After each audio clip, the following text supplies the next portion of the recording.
পয়গম্বরও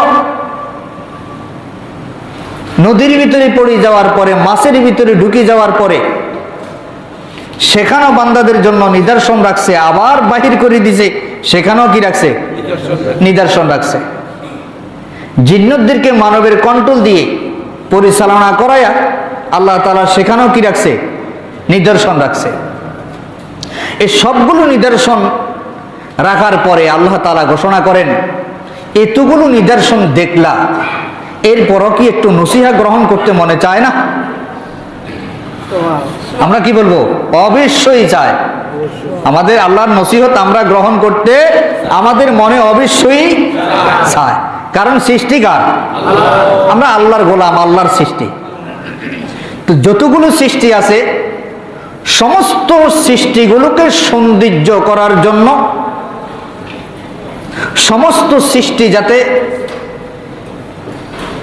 একটা মর্যাদার অধিকারী হইয়া তামাম দুনিয়াতে বিচরণ করতে পারে, নির্দিষ্ট একটা সীমানা থাকে, সেই জন্যে আল্লাহ তাআলা পৃথিবীর মেইন সেন্টারে মাঝখানে খানা কাবা নামক একটা ঘর তৈরি করে দিলেন। এই ঘরের ডানে, এই ঘরের বামে, এই ঘরের সামনে, এই ঘরের পিছনে, এই ঘরের উপরে, এই ঘরের নিচে যা কিছু আছে সবগুলো ফলো করবে আমার খানা কাবাকে। সুবহানাল্লাহ। কোন দিকে ফলো করবে? কথা কন না, কোন দিকে ফলো করবে? আমরা নামাজ পড়ি, সেজদা করি, কোন দিকে ফিরি ভাই? কিবলার দিকে, কাবার দিকে। তো এই কাবা শরীফ আল্লাহ তাআলা এই জায়গার সীমানা রাখছেন। প্রথম জানাই দিলেন আল্লাহ তাআলা আদম নবীনা আলাইহিস সালামকে, এরপরে জানাই দিলেন নূহ আলাইহিস সালামকে। এইভাবে ধারাবাহিকভাবে যত পয়গম্বর আসছে সকল পয়গম্বরদেরকে কি করছে? জানাই দিছে। সকল পয়গম্বরেরা এই ঘরের খেদমত করছে। কোন জায়গা দিয়ে বেশ কম হয়েছে ঠিক করে দিছে, পাথরটা সরে গেছে ঠিক করে দিছে, আস্তরটা উঠে গেছে ঠিক করে দিছে। সবাই খেদমত করছে, তদারকি করছে এবং এই ঘরের তওয়াফ করছে। আল্লাহ রাব্বুল আলামিন সমস্ত পয়গম্বরদেরকে দিয়ে খানা কাবার তদারকি করালেন, কিন্তু ইব্রাহিম নবীনা আলাইহিস সালাতু ওয়াস সালামের তদারকি কি আল্লাহর কাছে বেশি পছন্দ হয়ে গেল, বেশি মায়ার হয়ে গেল, মহব্বতের হয়ে গেল। কারণ আল্লাহ রাব্বুল আলামিন ইব্রাহিম আলাইহিস সালামের উপরে বড় কোনো কিতাব অবতীর্ণ করেন নাই, তারপরেও আল্লাহর পয়গম্বর ইব্রাহিম আলাইহিস সালাতু ওয়াস সালামের মর্যাদা অনেক বেশি। আল্লাহ তাআলা তার সম্মান এবং মর্যাদাকে প্রকাশ করার জন্য আল্লাহ ঘোষণা করে দিলেন, আমার ইব্রাহিম শুধু ইব্রাহিম নন, আমার ইব্রাহিম হলো ইব্রাহিম ও খলিলুল্লাহ। ইব্রাহিম বললেন আল্লাহর বন্ধু। কার বন্ধু? আর আমার হাবিব বললেন হাবিবুল্লাহ। ওরা আরো জোরে কয় না সুবহানাল্লাহ। ইব্রাহিম আলাইহিস সালাম হলো খলিলুল্লাহ, মানে আল্লাহর বন্ধু। কার বন্ধু? আল্লাহর বন্ধু। আর হাবিবুল্লাহ, খলিলুল্লাহ মানে খলিল এমন বন্ধু যেই বন্ধুকে অর্ডার করলে পরে বন্ধু সব করতে পারে আল্লাহর জন্য। কার জন্য? আর হাবিবুল্লাহ এমন বন্ধু, হাবিবুল্লাহ বন্ধু এমন বন্ধু যেই বন্ধুকে সন্তুষ্ট করার জন্য সমস্ত পৃথিবীকে সুন্দর করে সাজাইয়া দিলেন, কুল কায়নাতকে সুন্দরভাবে সাজাইয়া দিলেন, যাকে যেইভাবে যেখানে যে অবস্থায় প্রয়োজন সে অবস্থায় ফিট করে দিলেন, যাতে আমার বন্ধুর সম্মানার্থে এই মঞ্চটা এমনভাবে সুন্দর করে সাজানো হয় এক চুল পরিমাণ যাতে সৌন্দর্যের ব্যাঘাত না ঘটে। আল্লাহ রাব্বুল আলামিন সমস্ত পয়গম্বরদেরকে দিয়ে খানা কাবা নির্মাণ করালেন, খেদমত করালেন। খেদমত করার শেষ করার পরে ইব্রাহিম আলাইহিস সালাতু ওয়াস সালামকে দিয়ে আল্লাহ তাআলা আবার নির্মাণ করালেন। নির্মাণ করানোর পরে ইব্রাহিম আলাইহিস সালাম এবং তার সন্তান ইসমাইল আলাইহিস সালাতু ওয়াস সালাম দুইজনে পয়গম্বর। দুইজনে কি? দুইজনে পয়গম্বর। দুইজনকে আল্লাহ যখন নির্দেশ করলেন খানা কাবা সুন্দরভাবে নির্মাণ করার জন্য, নির্মাণ কাজ শেষ হয়ে গেল বা নির্মাণ কাজ করতেছিল, এই অবস্থায় আল্লাহ তাআলা মুখ দিয়ে বাইর করে দিলেন, ও পয়গম্বর আমার, আমি যে আপনাকে আমার খানা কাবা নির্মাণের কাজে কবুল করলাম, আপনি আমার কাছে দোয়া করতে থাকুন। আল্লাহ তাআলার কাছে দোয়া করতে শুরু করলো ইব্রাহিম আলাইহিস সালাম। ওয়াইয ইয়ারফাউ ইব্রাহিমুল কাওয়াইদা মিনাল বাইতি ওয়া ইসমাঈল রব্বানা তাকাব্বাল মিন্না ইন্নাকা আনতাস সামিউল আলিম। বলেন না সুবহানাল্লাহ। আল্লাহ রাব্বুল আলামিন বললেন, আমার ইব্রাহিম এবং ইসমাইলকে যখন আমি নির্দেশ করলাম আমার খানা কাবা তৈয়ার করার জন্য, আমার খানা কাবা তারা তৈয়ার করতেছিল, এমন অবস্থায় ইব্রাহিম আলাইহিস সালাম এবং ইসমাইল আলাইহিস সালাম কাবার বীজ যখন নির্মাণ করতেছিল, এমন অবস্থায় তারা বলতে শুরু করলো, হে আমার প্রভু, হে আমাদের রব। রব কে? আল্লাহ। আরো জোরে কর না আল্লাহ। মুখটা খুলে বলেন না আল্লাহ। আল্লাহ না আল্লাহ। আল্লাহ, আল্লাহ শব্দটার মধ্যে বেশ কম আছে। আল্লাহ বলতে মুখটা গোল হয়ে আসবে, পোর হবে, মোটা হবে, এটা হলো শুদ্ধ। আল্লাহ এটা অশুদ্ধ। বলেন না আল্লাহ। ইব্রাহিম আলাইহিস সালাম বললেন, হে আমাদের রব আল্লাহ, আমাদের পক্ষ থেকে আপনি এই খেদমতকে কবুল ও মঞ্জুর করে নেন। আল্লাহর কাছে দোয়া করতে শুরু করলো, আমাদেরকে যে খেদমতে লাগাইছেন আপনি যদি কবুল না করেন ফায়দা নাই। কি নাই? ফায়দা নাই। আমাদেরকে যে আল্লাহ আপনি মসজিদে ঢুকাইছেন, যদি কবুল না করেন ফায়দা নাই। তো ইব্রাহিম আলাইহিস সালাতু ওয়াস সালাম দোয়া করলেন, আল্লাহ আমাদেরকে যে কাজে লাগাই দিলেন, আমরা যে কাজ করতেছি বাপ বেটা মিলে এত কষ্ট করে পাথর গলায় নাই না লাগাইতেছি, আপনি যদি কবুল না করেন কি নাই? লাভ নাই। নিশ্চয়ই আপনি সর্বশ্রোতা সর্বজ্ঞানী, তার মানে আপনি সবকিছু আমাদের কথাগুলো শুনেন এবং আমাদেরকে দেখেন, আমাদের অন্তরে কি আছে এগুলো আপনি জানেন। তো যেহেতু আপনি জানেন এবং শুনেন এবং দেখেন, আল্লাহ দয়া করে আমাদের খেদমতকে কি করে নেন? কবুল করে নেন। এবার হাদিস শুনি। হাদাসানা কাতাদা রাদিয়াল্লাহু তাআলা আনহু قال سألت أنس رضي الله تعالى عنه كم حج رسول الله صلى الله عليه وسلم قال حجة واحدة واعتمر 4 عمر ثم ذكر بمثل حديث حداب أو كما قال النبي عليه الصلاة والسلام।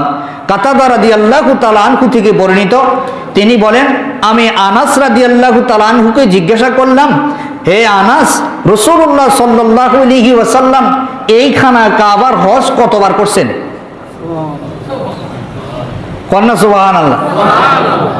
এক সাহাবী আরেক সাহাবীকে কি করে? জিজ্ঞাসা করে কতবার করছেন। আনাস রাদিয়াল্লাহু তাআলা আনহু বললেন, রাসূল সাল্লাল্লাহু আলাইহি ওয়াসাল্লাম জীবনে হজ করেছেন, বড় হজ করেছেন একবার। কতবার? একবার। উমরা করেছেন 4 বার। কবার? 4 বার। এক হাদিসে আসছে উমরার 4 বারের মধ্যে একবার হচ্ছে শাওয়াল মাসে, 2 বার হচ্ছে জিলকদ মাসে, একবার হচ্ছে হজের সময় উমরা, একবার হচ্ছে হজের সময় উমরা, এই 4 বার। তো এখানে হাদিস দ্বারা আরো প্রমাণিত হয় রাসূল সাল্লাল্লাহু আলাইহি সাল্লাম হজ করছেন হজে কিরান। কিরান হজ হচ্ছে সর্বোত্তম হজ, অথবা কেউ বলছেন হজে ইফরাদ, কেউ বলছেন হজে তামাত্তু। এগুলা আলাদা আলাদা বিশ্লেষণ আসবে ইনশাআল্লাহ। তো যাই করো, 3টার একটা করেছেন রাসূল সাল্লাল্লাহু আলাইহি সাল্লাম। কয়বার? একবার। উমরা করছেন কবার? 4 বার। তাইলে আল্লাহ তাআলা রাসূল সাল্লাল্লাহু আলাইহি ওয়াসাল্লামকে দিয়ে কোরআনের প্রচারও করালেন, হজও করালেন। আর এই হজ রাসূল সাল্লাল্লাহু আলাইহি সাল্লামকে দিয়ে করায়া তাম পৃথিবীর উম্মতকে বুঝাইয়া দিলেন যে যত পয়গম্বর আসছে সমস্ত পয়গম্বরেরা এই খানা কাবার তওয়াফ করছে, আর তোমরাও এই খানা কাবার তওয়াফ করো। তার মানে আল্লাহ তোমাদের উপরে খানা কাবার হজকে ফরজ করে দিয়েছে। তাহলে আমাদের জন্য খানা কাবার হজ করা কি? ইব্রাহিম আলাইহিস সালাতু ওয়াস সালামের দোয়ার ফসল। কিসের ফসল? দোয়ার ফসল। এরপরে বলেন আল্লাহ তাআলা ইরশাদ করেন, রব্বানা ওয়াজআলনা মুসলিমাইন লাকা ওয়া মিন যুররিয়াতিনা উম্মাতাম মুসলিমাতাল লাকা ওয়া আরিনা মানাসিকানা ওয়া তুব আলাইনা ইন্নাকা আনতাত তাওয়াবুর রহিম। সূরাতুল বাকারার 128 নম্বর আয়াত। আল্লাহ রাব্বুল আলামিন ইরশাদ করেন, ইব্রাহিম আলাইহিস সালাতু ওয়াস সালাম দোয়া করলেন, আল্লাহর কাছে ফরিয়াদ করলেন, হে আমাদের প্রভু, হে আমাদের রব, আমাদেরকে আপনার অনুগত করে দেন এবং আমাদের বংশধরদের মধ্য থেকে সবাইকে আপনি আপনার অনুগত করে দেন। নিজের জন্য দোয়া করছে, উম্মতের জন্য কি করছে?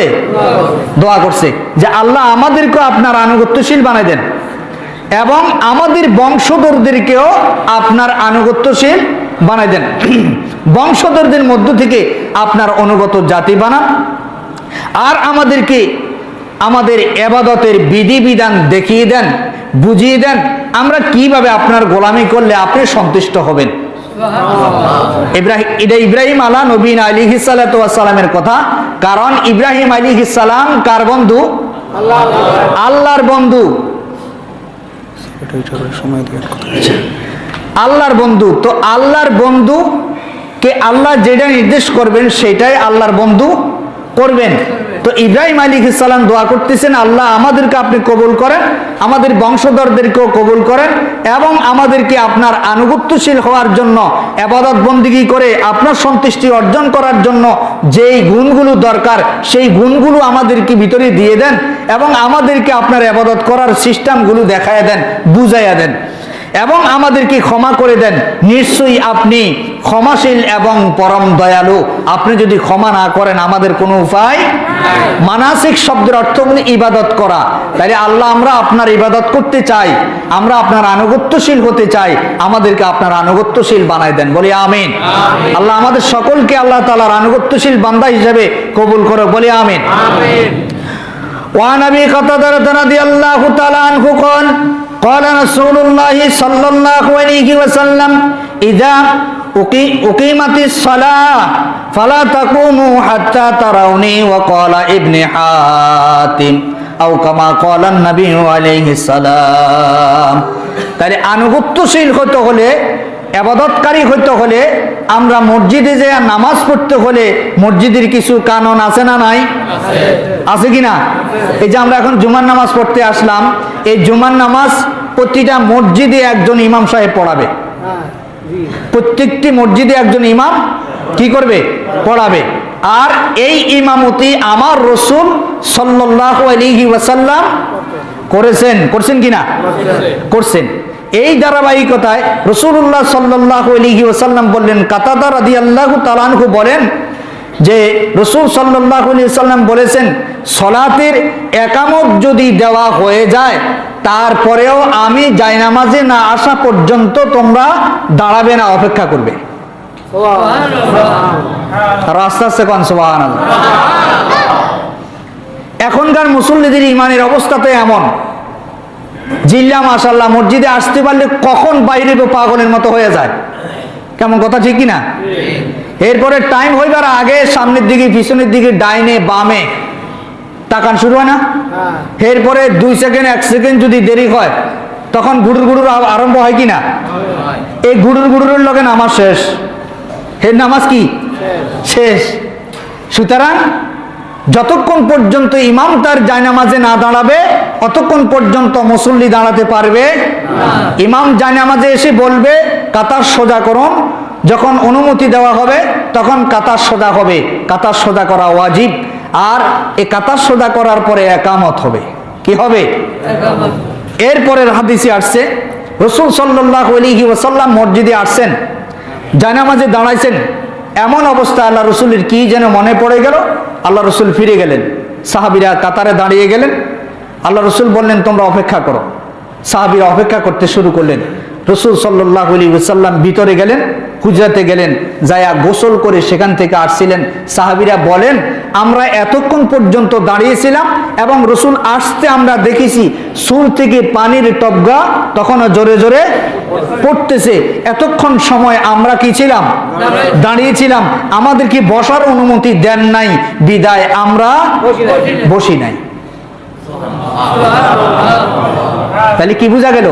ইমামের আনুগত্য করা সুন্নত না ওয়াজিব না নফল? গালি দেওয়া ফরজ। আল্লাহ হেফাজত করে, বলি আমিন। রাসূল সাল্লাল্লাহু আলাইহি ওয়াসাল্লাম বলেন অপেক্ষা করবে, যতক্ষণ ইমাম তার জানামাজে না আসবে অতক্ষণ তোমরা দাঁড়াবে না, হট্টগোল করবে না। কারণ হট্টগোল করা হচ্ছে ফাসিকদের কাজ, কাফিরদের কাজ। মুসলমানদের কাজ হট্টগোল করা হতে পারে না।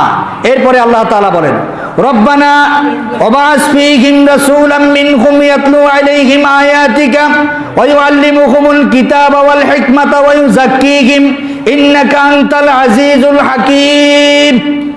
সূরাতুল বাকারার 129 নম্বর আয়াতে কারিমার মধ্যে আল্লাহ সুবহানাহু ওয়া তাআলা ইরশাদ করেন যে আমার ইব্রাহিম আরো বলছিলেন, আরো দোয়া করছিলেন, হে আমাদের রব, তাদের মধ্যে তাদের জন্য একজন রসুল প্রেরণ করুন যে তাদের প্রতি আপনার আয়াত সমূহ যাতে তেলাওয়াত করে শোনাইতে পারে এবং তাদেরকে কিতাব ও হিকমত শিক্ষা দিতে পারে আর তাদেরকে পবিত্র করতে পারে। নিশ্চয়ই আপনি পরাক্রমশালী এবং প্রজ্ঞাময়।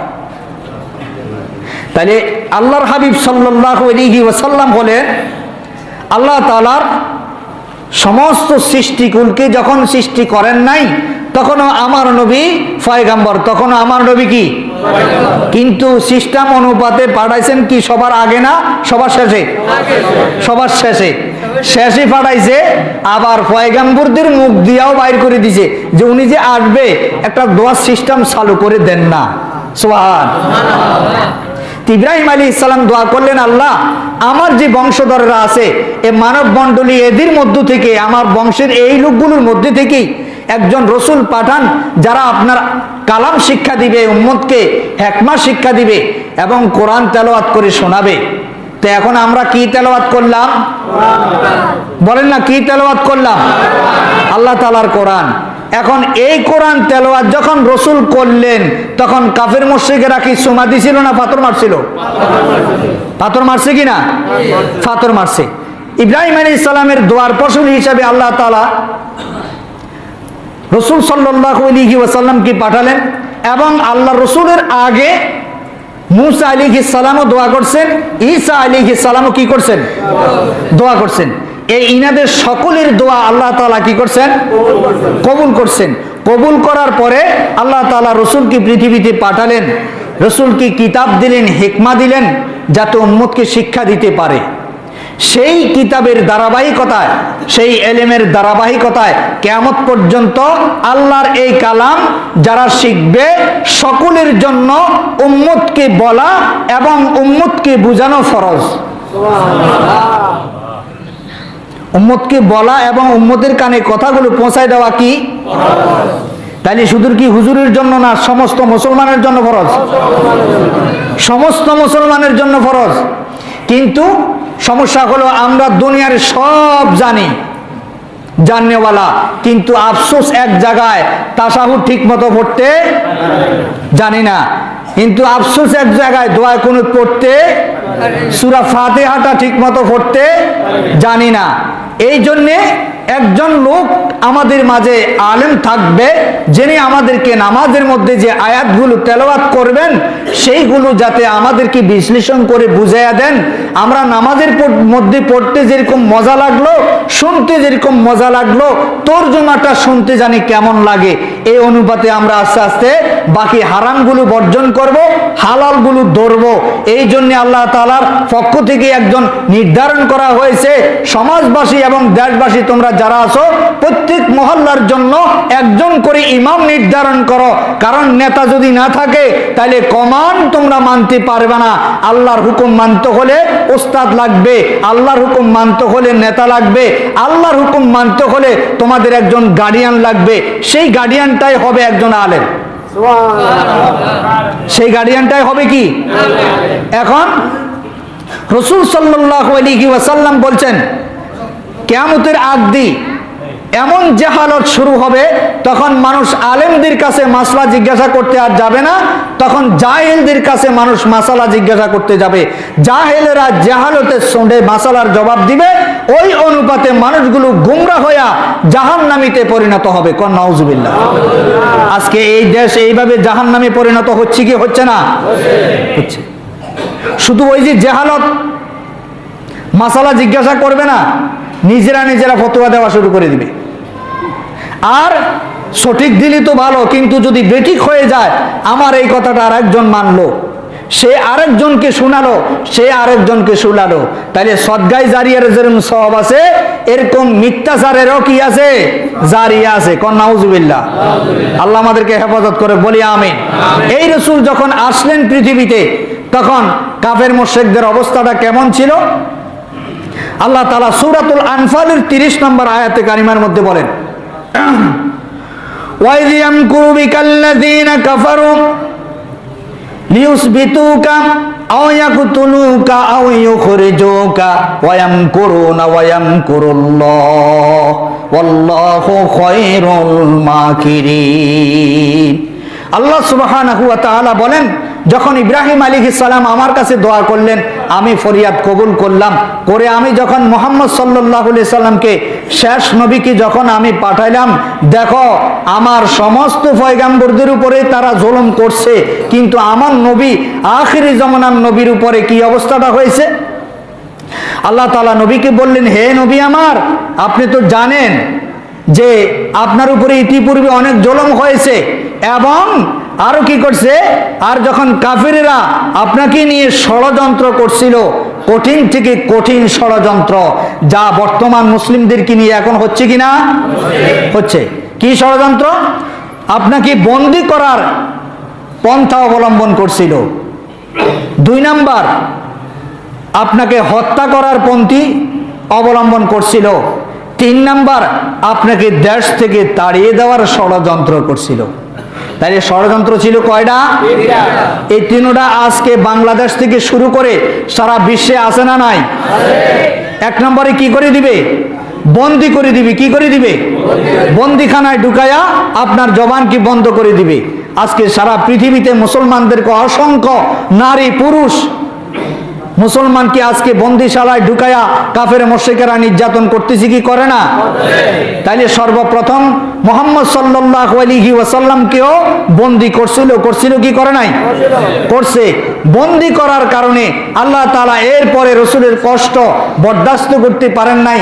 আল্লাহ তাআলা হুকুম জারি করে দিলেন, হাবিব আমার, আপনি খানা কাবাকে রক্ষা করার জন্য, এই দেশে ইসলাম প্রচার করার জন্য এত কষ্ট করার দরকার নাই।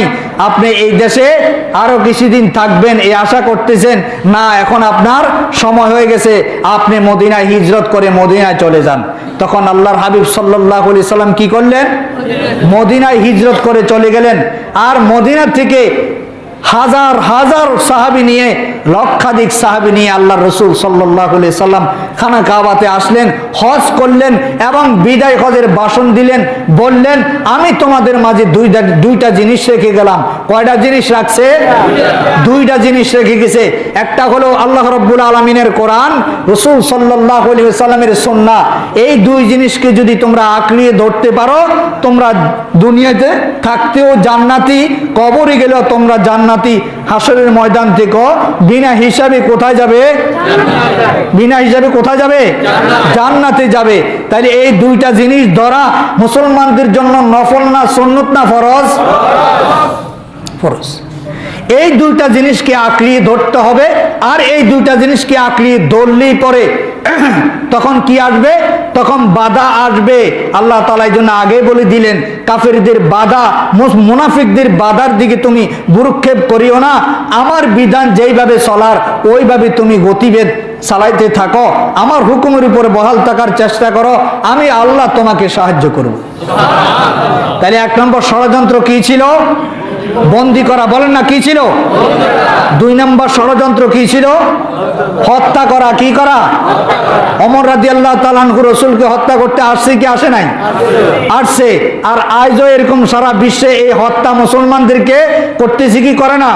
এই কালামের কথা যারাই বলবে, যারাই এই কালাম অনুপাতে মানবে এবং সমাজ এবং রাষ্ট্র চালানোর কথা বলবে, তাদেরকে হত্যা আছে না নাই? 3 নাম্বার হলো তাদেরকে দেশ থেকে বিতাড়িত করা। দেশ থেকে কি করা? বিতাড়িত করে দেওয়া। এরকম দেশ থেকে বিতাড়িত করা আছে না নাই? মায়ানমারের মুসলমান আমাদের দেশে আছে না নাই? হ্যাঁ, এইভাবে এক দেশ থেকে আরেক দেশে বিতাড়িত করতেছে। একমাত্র কারণ কি? এই কালামের বিধান বুঝা, মানা এবং মানানের কথা বলা, এইটাই অপরাধ, আর কোনো অপরাধ নাই। এই কারণে মুসলমানদের উপরে অতীত আসছে ষড়যন্ত্র এবং বিভিন্ন রকমের হামলা, বিভিন্ন রকমের মামলা, বিভিন্ন রকমের নির্যাতন এখনো আছে, কিয়ামত পর্যন্ত থাকবে। কিন্তু মুসলমানও কিয়ামত পর্যন্ত থাকবে ইমানের উপরে, এক চুল লড়বে না। এরপরে আল্লাহ সুবহানাহু ওয়া তাআলা বলেন, ওমাই ইয়ারগাবু আম মিল্লাতি ইব্রাহিমা ইল্লা মান সাফিয়া নাফসা ওয়া লাকাদ ইসতাফাইনাহু ফিদ দুনিয়া ওয়া ইন্নাহু ফিল আখিরাতি মিনাস সলিহিন। আর যে নিজকে নির্বুধ বানিয়েছে সে ছাড়া কে ইব্রাহিম আলাইহিস সালামের আদর্শ থেকে মুখ ফিরাবে? যারা গুমরা, পথভ্রষ্ট, একমাত্র তারাই ইব্রাহিম আলাইহিস সালামের আদর্শ থেকে কি করবে? মুখ ফিরাবে। আর অবশ্যই আমি তাকে দুনিয়াতে বেছে নিয়েছি এবং নিশ্চয়ই সে আখিরাতে নেককারদের অন্তর্ভুক্ত হয়ে থাকবে। তোমরা যতই মুখ ফিরাও, ইব্রাহিম নবীর, মুহাম্মদ সাল্লাল্লাহু আলাইহি সাল্লামের একচুল পরিমাণ কোনো ক্ষতি হবে না। যে আসবে তার ফায়দা হবে, যে আসবে না তার কোনো ফায়দা হবে। উলাইকাল্লাযীনা ইশতারাউদ দালালাতা বিল হুদা ওয়াল আযাবা বিল মাগফিরা ফামা আসবারাহুম আলান নার। তারাই হেদায়েতের পরিবর্তে পথভ্রষ্টতাকে এবং মাগফিরাতের পরিবর্তে আযাবকে ক্রয় করেছিল, আর তারা জাহান্নামের আগুনে থাকবে। সেখানে ধৈর্যশীল হয়ে থাকা ছাড়া আর কোনো উপায় তাদের থাকবে না। তাইলে গোমরা কারা? যারা দিন নিয়ে ষড়যন্ত্র করছে, ইসলাম নিয়ে ষড়যন্ত্র করছে, আলেমদেরকে নিয়ে ষড়যন্ত্র করছে, কোরআন হাদিস নিয়ে ষড়যন্ত্র করছে, তারাই হলো পথভ্রষ্ট, তারাই হলো হেদায়েতের পরিবর্তে গোমরাইকে কি করছে? ক্রয় করে নিছে। আজকে বাংলার ঘরে ঘরে, আজকে বিশ্বের ঘরে ঘরে আজকে নাস্তিক মুরতাদ তৈরি হচ্ছে কি হচ্ছে না? একমাত্র এই কালামের জ্ঞানকে শূন্য করে দিতেছে, দেওয়ার কারণে ঘরে ঘরে নাস্তিক তৈরি হতেছে। আল্লাহ তাআলা বলেন, ওয়ালা তাহিনু ওয়ালা তাহজানু ওয়া আনতুমুল আ'লাউনা ইন কুনতুম মুমিনিন। হে মুমিনেরা, নাস্তিকদের জোর দেখে, শক্তি দেখে তোমরা ভয় পেয়ে যেও না, তোমরা পিছপা হয়ে যেও না, মসজিদে আসা বন্ধ করে দিও না, যাকাত দেওয়া বন্ধ করে দিও না, হজ করা বন্ধ করে দিও না, রোজা রাখা বন্ধ করে দিও না, নামাজ পড়া বন্ধ করে দিও না, আল্লাহ তাআলার সংবিধান মানা বন্ধ করে দিও না। যদি তোমরা বন্ধ করে দাও, তাদের মতোই তোমরা ধ্বংস হবে। আর যদি তোমরা মুমিন হয়ে তার উপরে বহাল থাকার চেষ্টা করো, আমি আল্লাহ তোমাদেরকে সাহায্য করব। তাহলে মুসলমানদেরকে সাহায্য করেন কে? এখনো কে করতেছে? বন্যা কবলিত এলাকার অবস্থা দেখেন না, কে সাহায্য করে? যে সমস্ত আলেমদেরকে বলা হয়েছে যে তারা ধর্ম ব্যবসায়ী, টাকা পাচারকারী, তারাই কি করতেছে? এর দুরা পানির ভিতরে ডুবি ডুবি ত্রাণ দিতেছে। ওই যারা টাকা কাটি কাটি বস্তা ভরে পানিতে বালাইছে, এরকম লোক কয়টা পাইছেন? আছে? ওই যে হুজুর টুপি, এরপরে ফিসবের কিছু লোকেরাও সেখানে গেছে ত্রাণ দেওয়ার জন্য। এরকম বড় বড় আলেম ওলামারা, আল্লাহ তাআলা তাদের খেদমতকে কবুল করে বলি আমিন। আল্লাহ সুবহানাহু ওয়া তাআলা আমাদের দেশকে, আমাদেরকে, তামাম দুনিয়ার সমস্ত মুসলমানদেরকে হেফাজত করে বলি আমিন। আমাদেরকে খানা কাবার হজ করার তৌফিক দান করে বলি আমিন। ওয়া আখিরি দাওয়ানা আনিল হামদুলিল্লাহি রাব্বিল আলামিন।